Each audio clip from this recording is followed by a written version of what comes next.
the recording. He just All right. earthquake. Experiment has begun. Nobody get anywhere close to that desk. It progressively gets lower after every. Yeah, does it really? Yeah, because it was up here. Maybe And then like the it was stand here. is slipping, where it tightens. I've got it kind of loose. And now it's. And for those of you watching at home, it's not even on a stand; it's finagled on a desk. So, like that, I'm gonna practice my Trump move. Next week it'll be on the floor. Just. All right, let's talk about communist China and Mao Zedong and the Communist Party, and from the perspective of many in the United States, quote, losing China, the Communist Revolution.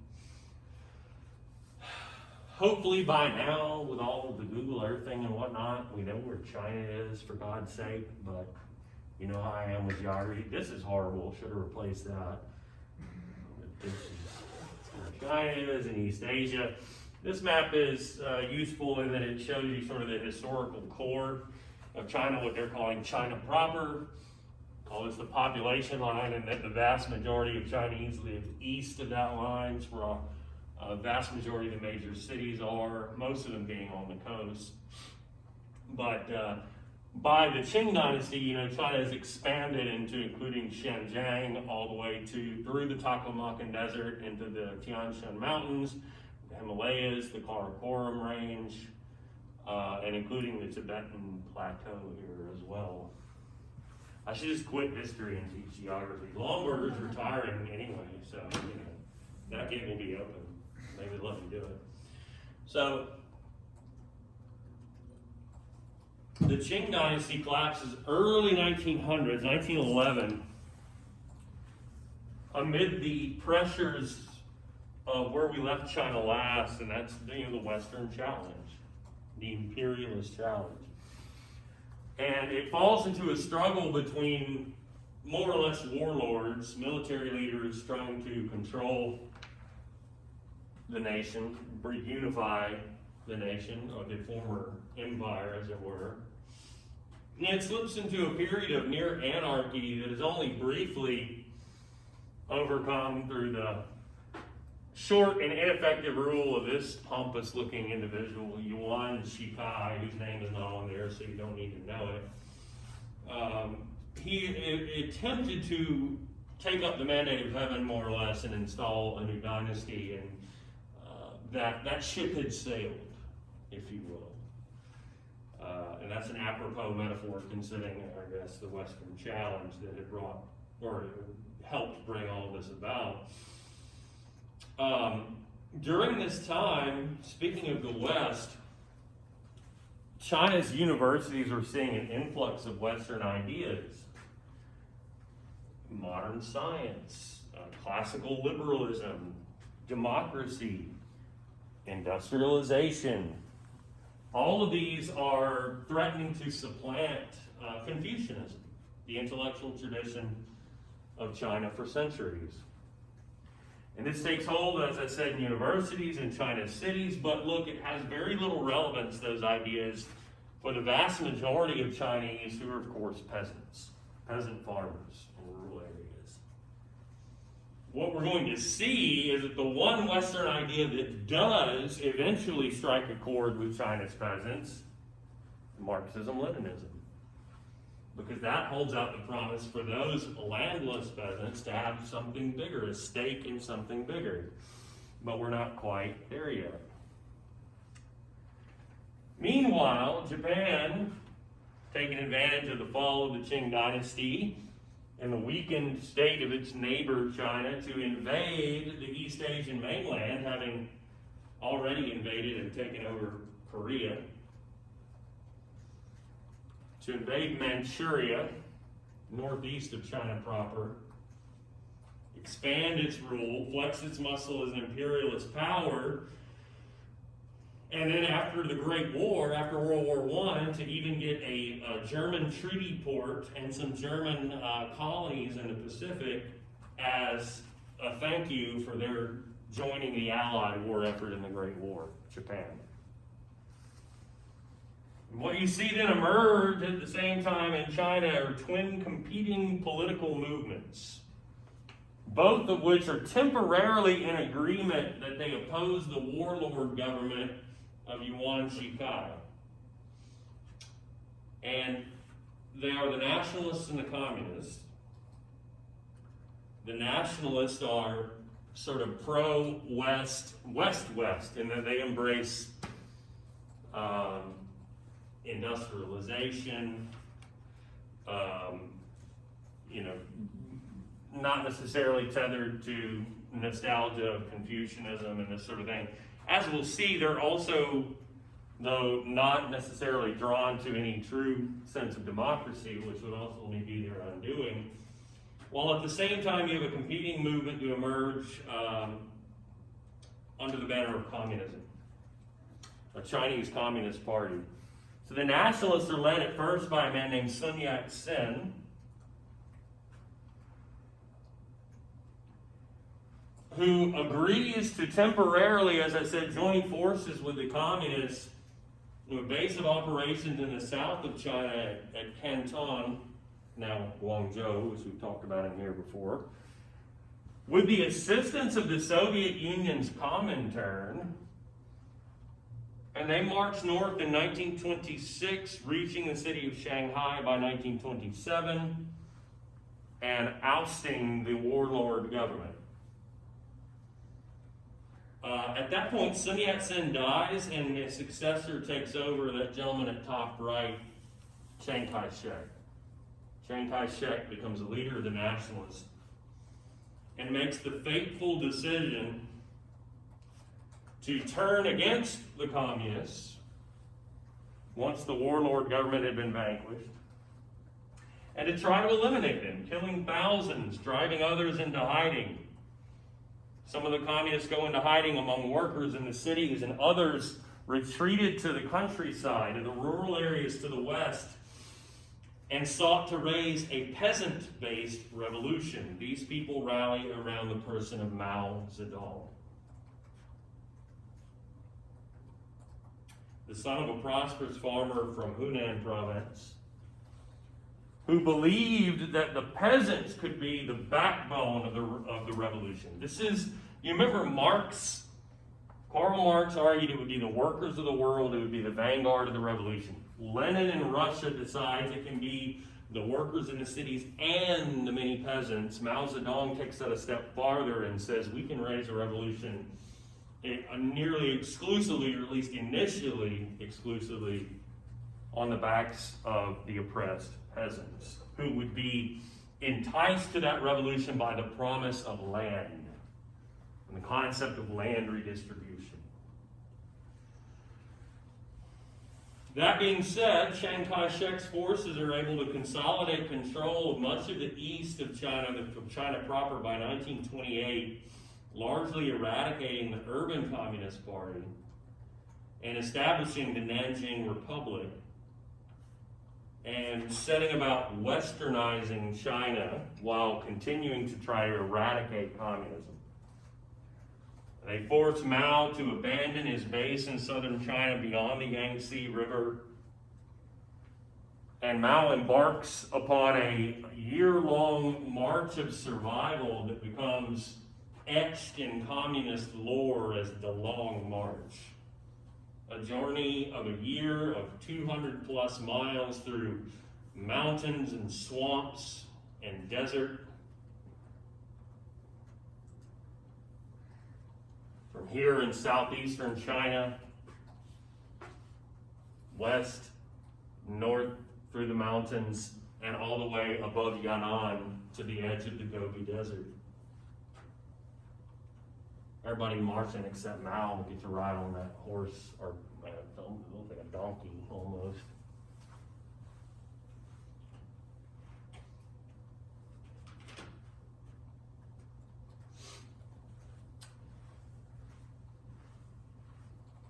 From Yan'an, Mao would build the basis to fight back. He would build a revolutionary force that could surge back in later years, threaten the Nanjing Republic, threaten Chiang Kai-shek. That battle, that war would have almost surely resumed within the next decade had events not dictated otherwise, events from outside of China. Chiang Kai-shek, in the meantime, is trying to implement some combination of Western values with Confucian ones. He wants China to industrialize like Japan had. He understands that some measure of land reform is necessary if you're to win over any of the peasants. But he also stresses old school Confucian values like integrity and hard work and righteousness and, most importantly, obedience. The last is important because Chiang Kai-shek's government in the Nanjing Republic is no true republic. It is essentially a dictatorship, authoritarian rule, suppression of dissent and free expression. And this alienates a lot of people who would like to embrace the liberal democratic tradition of the West, who would ask the question, why do we embrace certain elements of Western thought and reject this crucial, most important one? That's going to prove in the long run to help be the undoing of Chiang Kai-shek and the nationalists. And then the Depression hits, the Great Depression, 1929, 30, 31. The global capitalist economy collapses, and military rule comes to Japan. If Japan wasn't already a threat enough, Japan was an empire, but by the 30s, with an emperor who could be manipulated by the military into being simply a figurehead, and the military leaders of Japan essentially embrace, without sort of embracing the name itself, but they embrace the basic tenets of fascism. Militant nationalism, scapegoating, aggressive use of force internally and externally, and so on. In their minds, they're simply acting as Western imperialist nations had acted for centuries.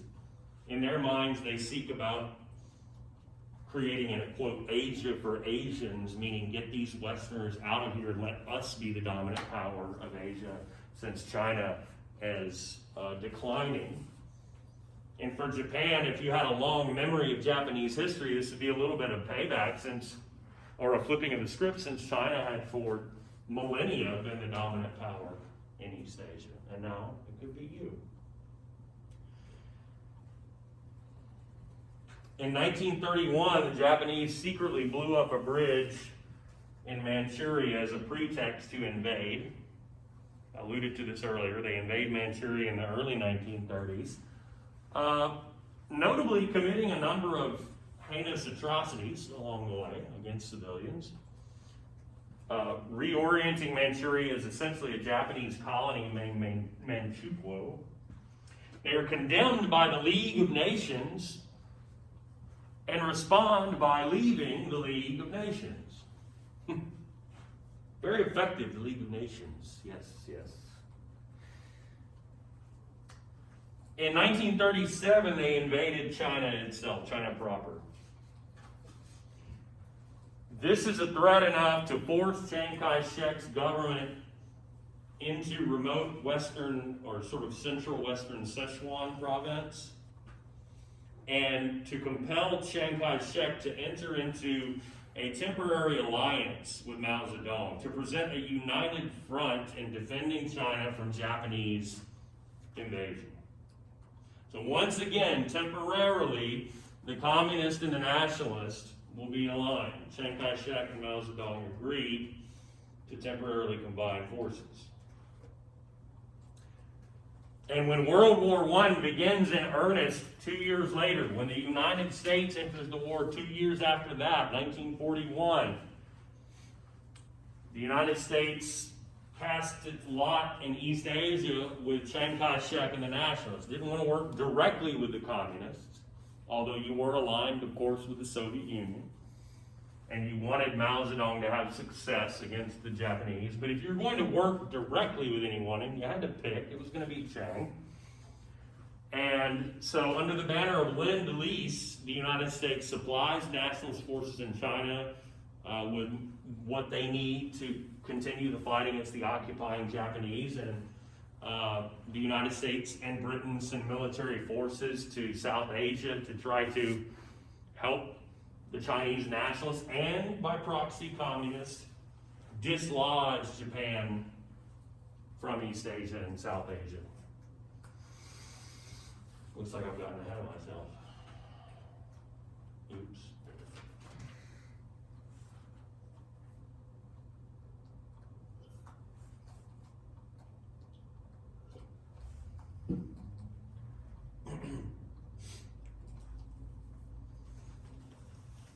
Well, of course, the Allies win the war, and that makes China among the victors of World War II, but China is not truly united. And when World War II is over, then what was in essence a decades-long simmering Chinese civil war resumes. Mao is able to rally peasants by the hundreds of thousands to the banner of communist revolution.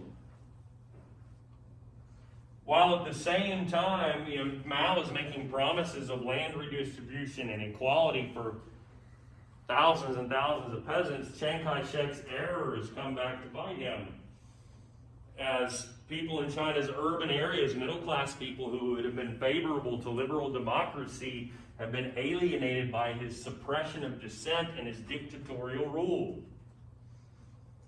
And within a year of the Japanese defeat and the resumption of hostilities in China between these two, the communists had taken Manchuria, and of course the United States was in the process of occupying Japan and was keenly aware of what was happening just across the sea. But the containment policy was not yet 100% in place. The United States was developing a concept of containment, but really at that time only in regards to Europe. The U.S. had not fully embraced yet the idea that it should or ought to attempt to contain the spread of communism literally anywhere in the world wherever possible. It also had a distrust of Chiang Kai-shek, and so it only gave limited support to Chiang after the Japanese had been defeated, and it's not enough to save his failing nationalist regime. And Mao and the communists are able to force Chiang to flee to first Shanghai and then eventually to Taiwan. And the communists win, and that government is to this day still in power. And also in Taiwan, that government is still in power. Today they both, then and now, consider themselves the rightful government of China.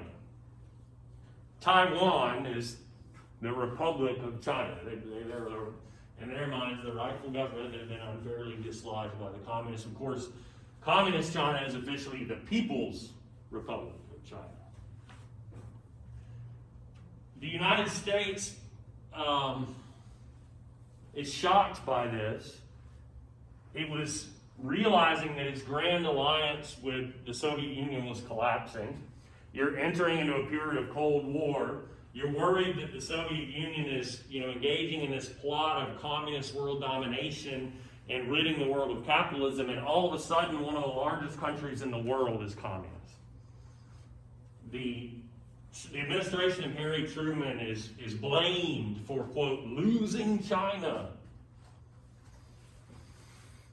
And people begin to worry about the domino effect. What about the other nations of Asia? Are we about to see an entire Asian continent of communist countries? Losing China is what makes America commit fully to a concept of containment. Of course, it was too late to change anything in China itself.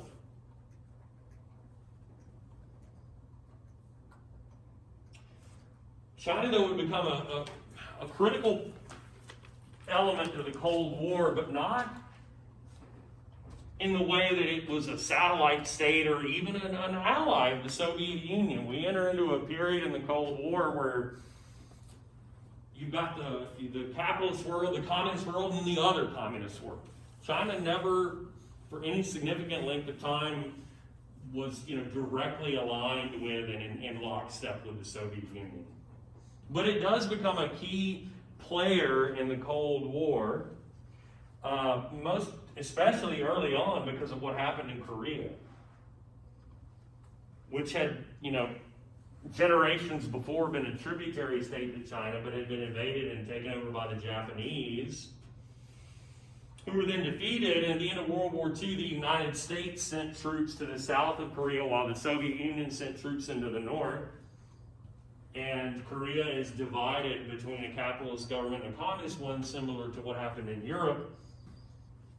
And in the early 1950s, with the apparent backing of both the Soviet Union and China and Mao, so Stalin and Mao, the North invades the South in an attempt to dislodge that capitalist government that is aligned with the United States. And America, then fully committed to containment, says we cannot allow that, and sends its own troops to South Korea to prevent that. And at one point, the United States is so successful in turning the tide of that war, they get a little too close for comfort to the border between North Korea and China, giving China the excuse to send its own troops into Korea. So while the United States never faces off directly with the Soviet Union during the Cold War, they do indeed fight against the Chinese, who were able with the North Koreans to push the United States and the South Koreans back essentially to where the conflict began, where the national borders were to begin with, and where they are to this day, the 38th parallel. Meanwhile, the French were in the process of attempting to reassert their colonial control over Indochina, where Vietnam is. The Vietnamese, as I spoke to briefly in the Cold War lecture, had fought under the banner of Ho Chi Minh with American assistance, with Chinese assistance during World War II to defeat the Japanese. And when that was over, Ho Chi Minh proclaimed the Vietnamese to be an independent nation. As I said, I think, quoting even from the American Declaration of Independence. But he is a socialist who is therefore spurned by the United States, who support France in their effort to reassert colonial control, which they failed to do. All they were able to do is set up a puppet regime in the south of Vietnam, of French-educated, Catholic, French-speaking South Vietnamese, aligned with the West, who are hated by a large portion of the South Vietnamese, who take up the banner of communism and rise up in rebellion as the Viet Cong. The United States makes the fateful decision to support the South Vietnamese government against the Viet Cong, who have the assistance of the communist North Vietnamese. And what had been a French war over the course of the 50s becomes an American war. Initially, the Chinese are in solidarity with, the Chinese Communist government is in solidarity with the Vietnamese communists, but that will not last. So temporarily, as with North Korea, the Chinese and Soviet Union are of the same mind in supporting the communists. Here in this case in Vietnam, that's not going to last. It's going to change. As we'll see, the Soviet Union and China are going to very dramatically break with one another. What's going on domestically, though?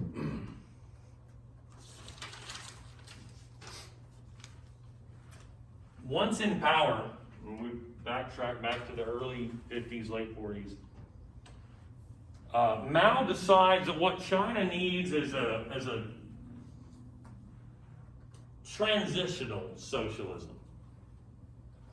Something that didn't quite fit the Marxist model or even the Marxist-Leninist model as in Russia.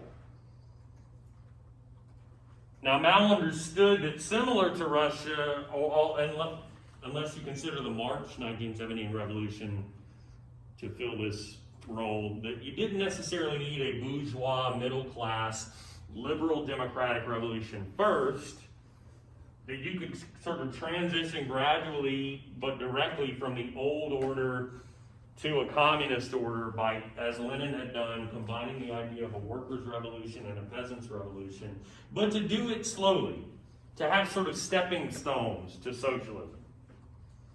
Because you had peasants, you had workers, you had some measure of capitalism, some small business owners, some big industrialists. You had to have something that worked for that unfortunate reality of those, 4 or more classes of people. And so, initially, under the New Democracy Plan, and I stress that word initially, at first, the Chinese Communist government retains some elements of capitalism, profit incentives in certain sectors. Private ownership is allowed in some sectors. Some land is redistributed, but not all of it. And when it's redistributed, it's not collectivized. Remember, it's supposed to be social ownership. No one individual owns this or that. Instead, what happens is land is taken from big aristocrats and parceled out to peasants and given over individually to peasant families. They fought for you after all. You'd made these promises. The thinking was you could focus on that, on land redistribution, gradually nationalizing the economy, and thinking that eventually industry would be capable of sustaining the mechanization of agriculture, that you could produce tractors and reapers, that you could provide to collective farms to make work easier, that would incentivize peasants voluntarily moving on to being a part of these collective farms and being the first to get this, new equipment. And that you could have a more or less voluntary collectivization process rather than forcing peasants on to communes or collective farms when you had promised them land after all. Well, this is the way this worked in the Soviet Union, and the way the communists in China adopt the same process is to have like 5-year plans. So under communism, you have the state-planned economy. And it was thought early on the way to do this is set out, okay, for these 5 years, this is what we're going to do. When those 5 years are up and it didn't look the way that Mao wanted it to look, there's a new 5-year plan that essentially scraps the idea of a gradual or transitional socialism in favor of something more akin to what we saw in the Soviet Union with war communism, a sort of shock to the system. Mao had become convinced it was going to take too long under the old New Democracy model and embarks then upon a more radical plan. An attempt at rapid industrialization, forced industrialization. Land is fully collectivized, no individual ownership of land. Most businesses and industries are nationalized, that is brought under the direct operation of the communist government. And the hope was that food production would increase with the collective farms and under government control, that peasants could move into industry as food production increased and you had fewer people producing more food. And when that doesn't happen, they just simply start forcing peasants into steel factories and working on infrastructure projects and so on. When the communes or the collective farms don't lead to the increase in production that you want, Mao doubles down and they create these gigantic people's communes, peasants' communes of like 30,000 plus peasants. And they're a disaster. There's no incentive to work hard. The Communist Party tried to destroy the concept of the nuclear family, or husband, wife, children, grandparents, so on, and to have people think of themselves more as a collective or commune. The communes are administratively a failure. They're unwieldy. They adopt a number of quote-unquote scientific techniques that end up being a failure. Pressure is coming from the top down on every single official in the Communist Party to produce results, and such is the fear that if you failed, you would be ousted or killed, that everybody simply lies to their superiors and gives them fake numbers that would appear that everything is working great when it's not. And by the time anyone figures out that these are the things that are happening, China has entered into the beginnings of the deadliest famine in human history. Between 1958 and 62, 45 million people died in China during this famine. So perhaps Mao would, by the early 60s, come to his senses, realize that, rather than moving gradually towards the communist utopia, that things had been a colossal failure. No, he doubles down again. Rather than retreat to some other sort of moderate plan or reorient, Mao gets even more radical by implementing the great proletarian cultural revolution,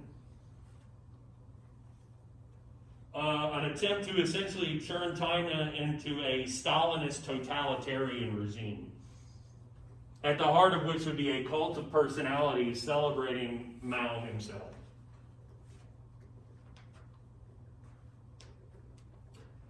The communist Red Guards are unleashed.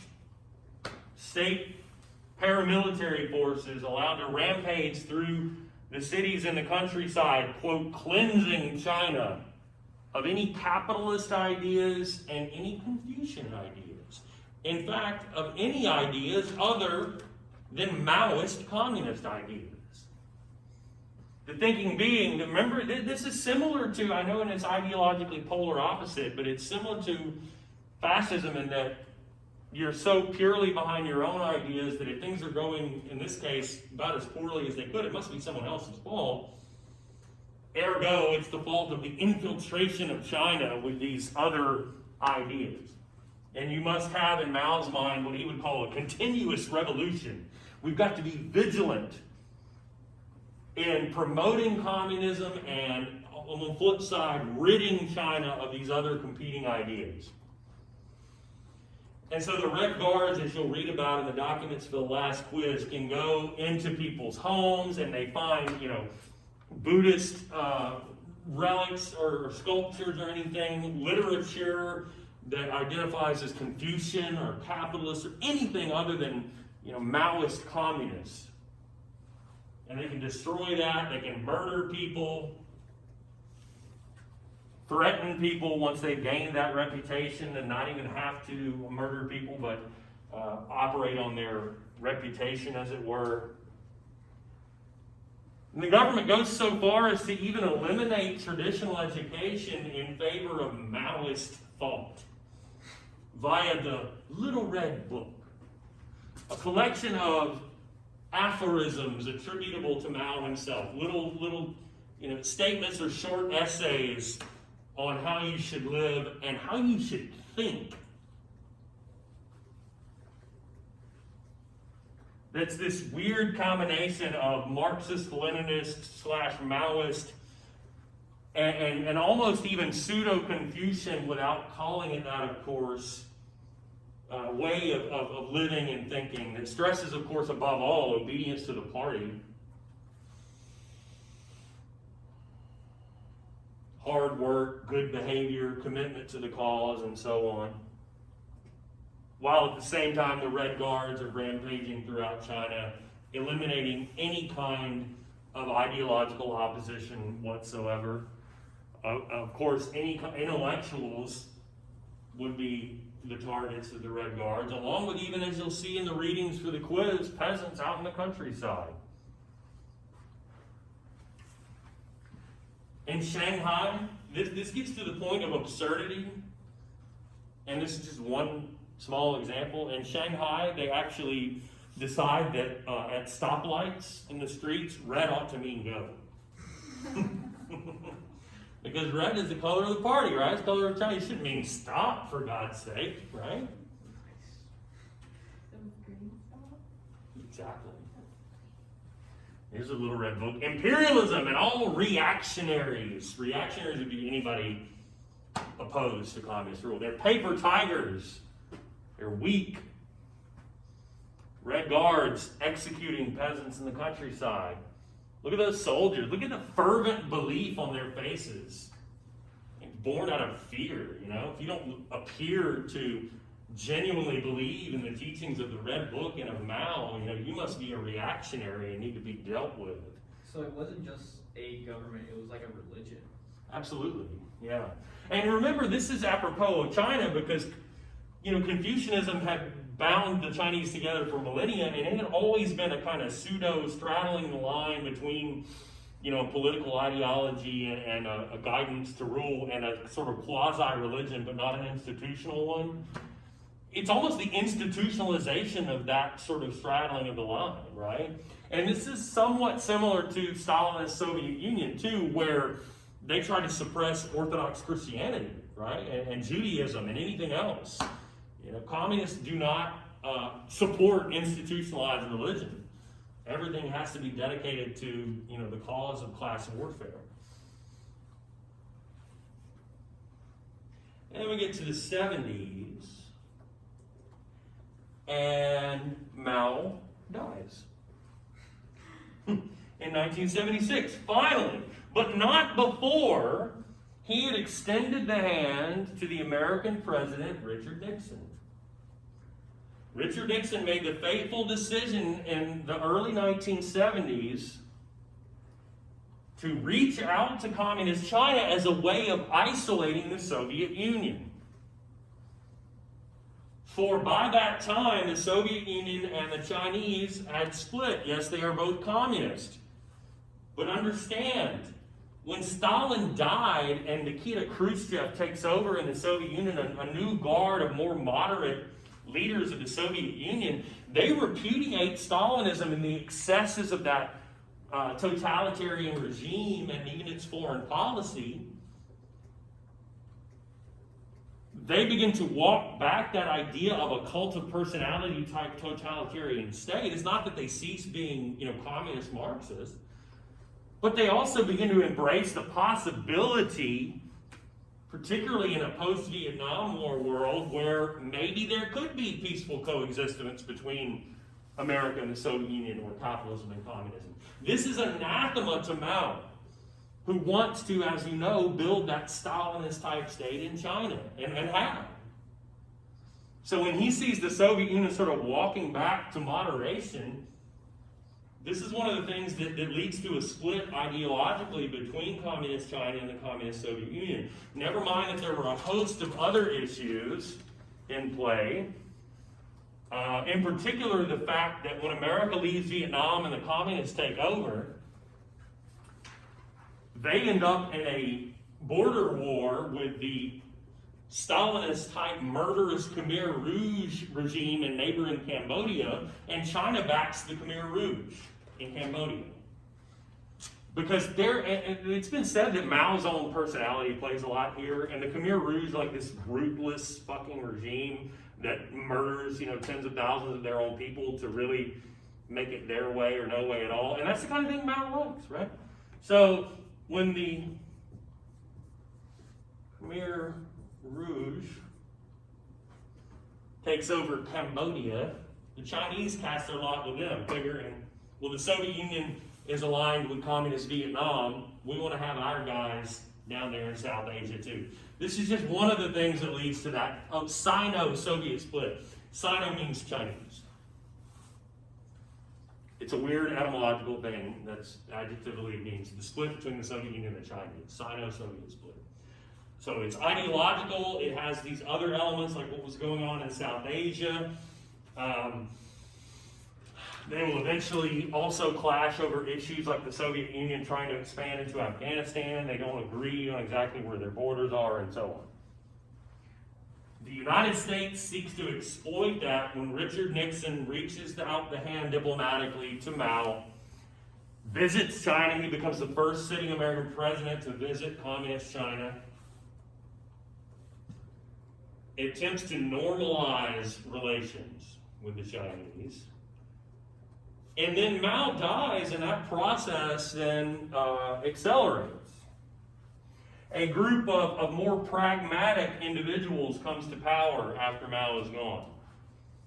Most prominent among them, Deng Xiaoping, pictured at top center.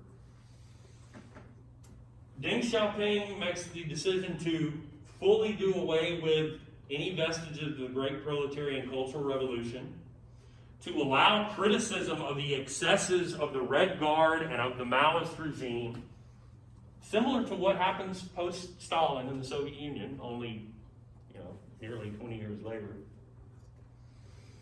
Then he sets about implementing, through the Communist Party, an economic modernization plan that would see China seek to modernize its industry, its agriculture, to modernize technologically, and to beef up China's defense or military. Industry, agriculture, technology, military. And this is the point at which China really starts tilting away from communism economically. And let me stress that economically. In other words, not wholly, not in terms of politics or governance. But Deng Xiaoping and others realize that capitalism is sort of winning the global Cold War. And they have no love lost with the Soviet Union. So they feel no need to commit to some long-term, communist utopian cause with the Marxists and the Soviet Union. And so they begin implementing the concept of the socialist market economy, which sounds like an oxymoron, a paradox. How can you be socialist and a market economy? Market implies capitalism. Well, here's how it works. The government, the Communist Party in other words, would maintain control over certain key industries through what they call the state enterprise system. The Communist Party, through the government, would control industries like steel and oil and nuclear energy. You would have quote-unquote companies, but that are state companies that would control these industries exclusively. But you would open up other sectors of the economy, most especially consumer goods, to private ownership, profit incentives, elements of capitalism. While at the same time you would invite foreign investment in those sectors of China's economy, try to improve relations with the rest of the capitalist world, including, of course, the United States, and then at the same time, sending your own young people, Chinese college students, all around the world to study capitalist techniques, to study industrialization, to study the cutting edge of technology, and to bring that knowledge back to China to help China modernize. Opening up, in essence, China to the world and the world to China. What are the effects of this? Per capita income doubles in China in the 1980s. Housing and education improve. Agricultural and industrial output skyrocket. China rockets up the list of the world's largest economies. At the same time, though, it's not as if China all of a sudden scraps communism for classical liberal democracy. Far from it. China opens up economically to the world, but clamps down upon the Chinese.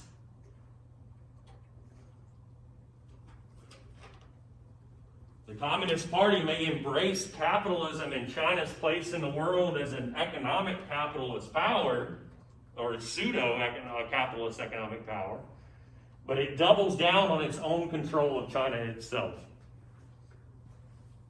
It's one thing to allow criticism of the excesses of the past and the Red Guards and the Great Proletarian Cultural Revolution.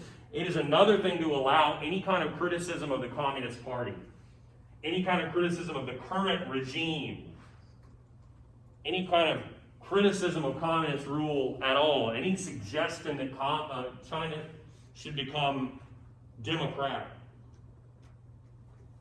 Dissidents are harassed, arrested, killed. Any criticism of corruption leads to suppression. Any suggestion that there should be increased freedoms in China are suppressed. Nowhere is this more clear than in the late 1980s, as I promised we would discuss at Tiananmen Square in Beijing. The student mass protest movement materializes in the spring of 1989 in the nation's capital, with young people calling for an end to corruption in the government, for greater freedoms for themselves. They had restrictions in terms of where they could go and travel. They were oftentimes, when you went to college, a career was selected for you, as opposed to you having the freedom to choose what you wanted to do with your life. And very often they're living in crowded cities in very, very poor conditions, Spartan, you might say, conditions. And they engage in a mass movement as a protest against these realities. Some in the party are sympathetic, but not Deng Xiaoping and others who see this as a grave threat to party rule. They were keenly aware at that very moment of what was occurring in the Soviet Union, which is to say the Soviet Union was collapsing. In fact, the puppet regimes of the Soviet Union in East Europe were collapsing. Most especially the East German government, which was the most significant and powerful of the Eastern Bloc communist nations. And when this happens, they see this as sort of their version of what was happening in Berlin or Moscow or anywhere else in the Eastern Bloc, and they determine we're not going to play the kid gloves route where we kind of, you might say, pussyfoot around with these people. We're going to go in, we're going to roll in with the tanks, and we're going to crush this uprising. And as you can see on the cover of Time there, that is what they do. And indelible in the minds of people all throughout the world, because television cameras are rolling, is this incident where a young student audaciously marches out to block this line, this column of tanks entering Tiananmen Square. And look, the guys in the tank, they're human beings. They're Chinese too. They're not going to just run over the guy. And even if they wanted to, they are aware that television cameras are rolling. China wants to be hard line, but running over a student protester in the street with a tank was maybe a bridge too far.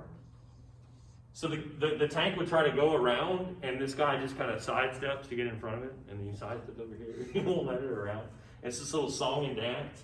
And eventually the folks come out of the crowd and sort of cart this guy off, and you don't know as you're watching this, were these sympathetic people who are worried that these troops are going to eventually get fed up and either shoot or run over this guy, or were these sort of plainclothes functionaries of the Communist Party who whisked this guy away to a room somewhere and killed him in private, which is probably what happened if we're being honest.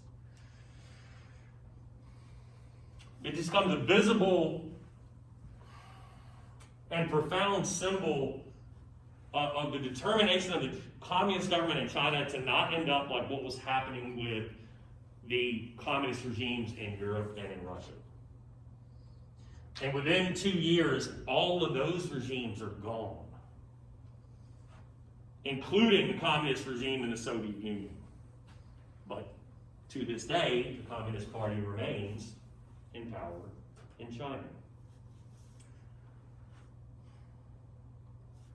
Now, the leadership of the party in the 90s and into the 2000s realized that, in essence, with their embrace of world capitalism, that Marxism, Leninism, Maoism, that these have become irrelevant. But at the same time, you still don't want Western ideas to infiltrate and take root or to spread, become prominent, I should say. They certainly infiltrated. And so there's this attempt to resurrect some element of Confucianism as a way of fostering nationalism. So economic growth, crush dissent, promote Confucianism, to have people have a sense of pride in China that would sort of blind them to the excesses of the oppressive communist regime. And economic growth continues China continues to rocket up the list of the world's largest economies under the leadership of Hu Jintao, who was able to secure for China a bid to host the Summer Olympic Games in 2008, which China uses as a sort of showcase for their economic success to the rest of the world. I mean, they really, really go all out. I remember those Olympics, and I don't even remember where they were 4 years before. I probably could come up with it if I hadn't thought about it long enough. But the point being, you kind of quickly forgot about where they had been the previous time when you saw the sort of pomp and circumstance of what China did in 2008. And after Hu, it is Xi Jinping comes to power, and he's still in power, and it looks like from the way that he's operating, he might be in power for a real long time. Under Xi Jinping's leadership, China has assumed its place as the number 2 economy in the world behind only America. But it has also doubled down on its identity as an oppressive regime. You look to the west of China, in the Xinjiang region, the Muslim minority, the Uyghurs, being systematically rounded up into what are in effect concentration camps in an attempt to indoctrinate them, to sort of rid them of their Islamic sensibilities and to imbue them with a commitment to the communist cause by force. And then look to Hong Kong, which had been a territory of Britain until it reverted back to China not that long ago. And initially, the promise of the Chinese communists was, well, we'll have, one nation, 2 systems. We'll allow Hong Kong to continue under the kind of liberal democratic government they had under the British until, the last year or two, when it started looking like the communist government was attempting to eliminate those relative freedoms and home rule of Hong Kong and to bring it under the direct rule of the Communist Party, sparking pre-coronavirus a mass protest of millions of people in Hong Kong, which of course the communist government tries to suppress. And then you have individuals like Ai Weiwei, who is a prominent critic of the Chinese government, which ought to have gotten him killed by now. But unfortunately for the Chinese Communist government, Ai Weiwei is an internationally renowned artist,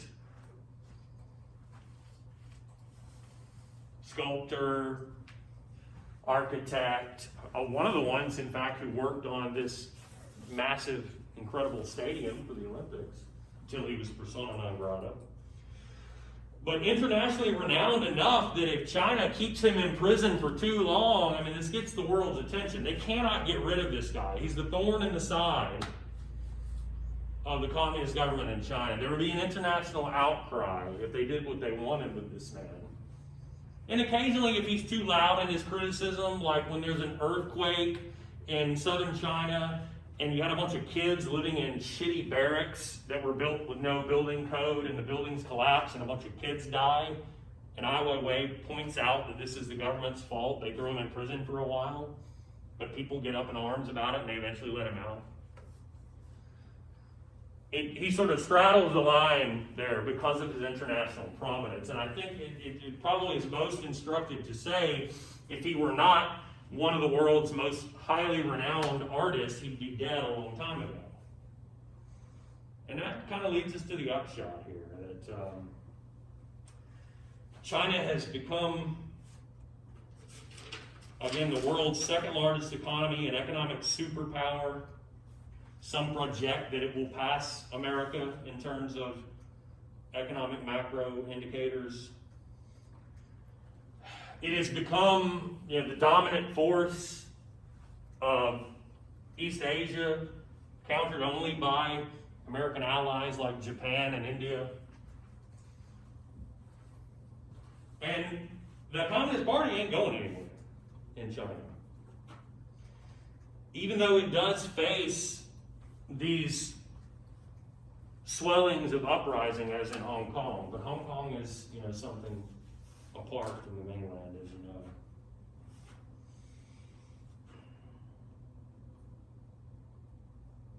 a lot of Chinese, are old enough to remember the excesses of the Great Proletarian Cultural Revolution too.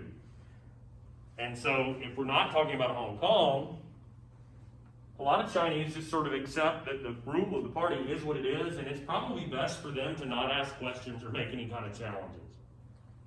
Now, the 60s were not that long ago in the minds of a lot of Chinese.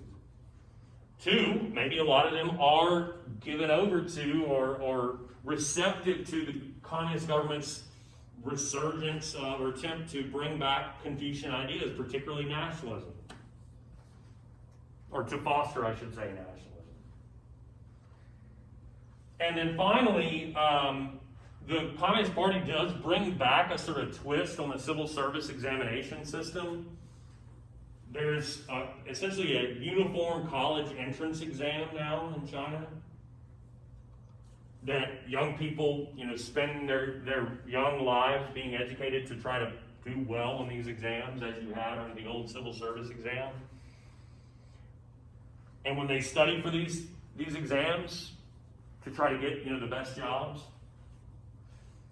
the values that are imbued into them are obedience, conformity, rote memorization, not critical thinking, which we attempt, at least in the West, we attempt to imbue young people at university with an ability to think critically, to think about things in a way that challenges assumptions, right? This is what we've done since the Enlightenment.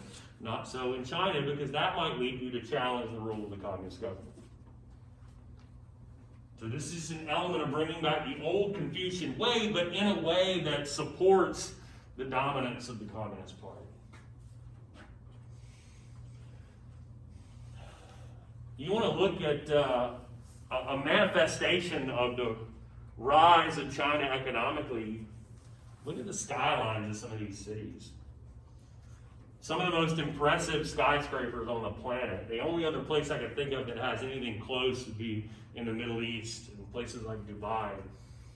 This is Guangzhou, or what used to be Canton. That is Shanghai, and this is Hong Kong. Among the most densely populated, largest cities on the planet Earth. And here you see the world's 10 largest economies, with China at number 2. Some will consider the European Union as a singular economy, in which case you would combine Germany and France and Italy and some others, not Britain, because they left. We'll talk about that. But my point being that the EU, if considered as a whole, would be up in this range too. But otherwise, it's China, America, and everybody else.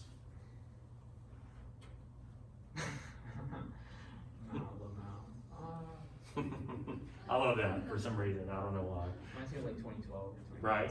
This is Ai Weiwei giving the finger symbolically to the Chinese government, as he continues to do. Questions about anything? Anything at all? Do you think that I don't know what today. North Korea is doing something similar to what China has been doing? Because you said that when they participated in the Olympics, and North Korea recently participated in the Olympics for the first time. Yeah, I mean, they're sort of desperate to do anything that would, make them anything other than the most isolated country on planet Earth. They really, I mean, if Mao sort of doubles down on the Stalinist cult of personality, they like triple or quadruple down on it. Mm-hmm. To the point where the dear Kim Jong-un is the dear leader, and you've got every family's got to have a portrait of him in the house, and God forbid anybody question your allegiance to the dear leader or you disappear, right? And they've been so isolated economically post-collapse of the Soviet Union from the rest of the world that it's an economic backwater. I mean, it's very nearly what we would now call a third world country. I mean, it's industrialized, kind of, but very, very poor. About the only friends they've had over the years are China, and even China is reluctant at times to be too cozy with North Korea, because China's most interested in its good trading partners, which include countries like America and Britain, right? Who are trying to isolate and see the collapse of that regime, and it just won't collapse. But they do occasionally make overtures like this to make it appear that they're anything other than what they are, which is a dying totalitarian regime that just won't die, basically. And it's tough too because they are, they have atomic weapons. They claim to have thermonuclear weapons, but we think that's a lie. Because that's what a totalitarian regime does. It's just lie all the time, like other administrations in our own country right now. But that's a conversation for another day. But they do have atomic weapons, and also too, the South Korean capital of Seoul is like right on the border. And even if they didn't have atomic weapons, they've got a shitload of conventional weapons that are aimed right at Seoul, which is one of the most populous countries on the planet. And so even if there were to be some all-out Western invasion, a NATO invasion of North Korea to dislodge that and to have regime change, before it was over with, they could kill a lot of people. And so you have to kind of, like I said earlier in reference to something else, kind of have the kid gloves on when you deal with the North Korean regime. So it's kind of like they're holding South Korea hostage. Absolutely, yeah. So, yeah, it is what it is. But yeah, that the 30th parallel among the most heavily fortified places on Earth. They had this demilitarized zone in between the two. Yeah. For like diplomats can. Yeah, they have these little buildings there, and if we weren't up against time, I'd Google Earth it. There's like a line between both sides. What I find funny when they call it that, the demilitarized zone, is that on like either side of that zone is like the most militarized zone. Yeah. You know what I'm saying? You can just look over and there's just like a North Korean guy, there's a South Korean guy. Always. Like At any given moment, they are aiming weapons at one another.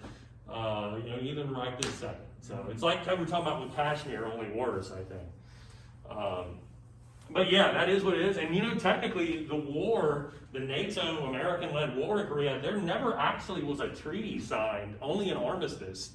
So technically that war never ended. It's ongoing even right now, technically speaking, since there was never a treaty signed. And obviously the longevity of the communist regime in China complicates anything that you would want to do there. But so too does the fact that Japan, and by the way, think about this. When World War II is over, rather than try to destroy and punish Japan and Germany, you put in place friendly governments there and you build them up. And look who's number 3 and 4 on the list of world economies. But Japan's your ally now, right? But you have this weird thing now where China is such a muscle-flexing threat in East Asia. The Japanese are like, look, it's been long enough since the end of World War II. You might want to let us build up our military forces now under this friendly government, because it's been the policy of the United States for Japan and Germany to build up economically but not have a robust military. Now Japan is arguing, hey, to protect the integrity of the ocean around Japan and our own territorial sovereignty, we need military force. So that's a thing that's a point of contention now too. Particularly as China tries to sort of start pointing the finger at islands in the South China Sea and be like, yeah, that's ours. Yeah. And if you're America, you still have sort of vestiges of the containment mindset or the anti-appeasement mindset that would say we can't allow a communist government in China to sort of aggressively, certainly territorially flex its muscle. You'll get another Germany. Correct, exactly. Like a Rhineland or something. Exactly. So, there's resistance to that, but also we're reticent. We don't want to start a war with China. So it's kind of this ongoing Cold War mindset, and we'll do shit like send a fleet, within X number of miles of their border or their fleet, and they'll do the same shit to us. The Russians do the same thing, and we do. More passive though, isn't it? Yeah. A little brinksmanship here and there. So, all right. Well, that's that. Enjoy your break. We'll come back and maybe I'll see y'all and nobody else. I don't know, but we do have one more lecture. 2, I think.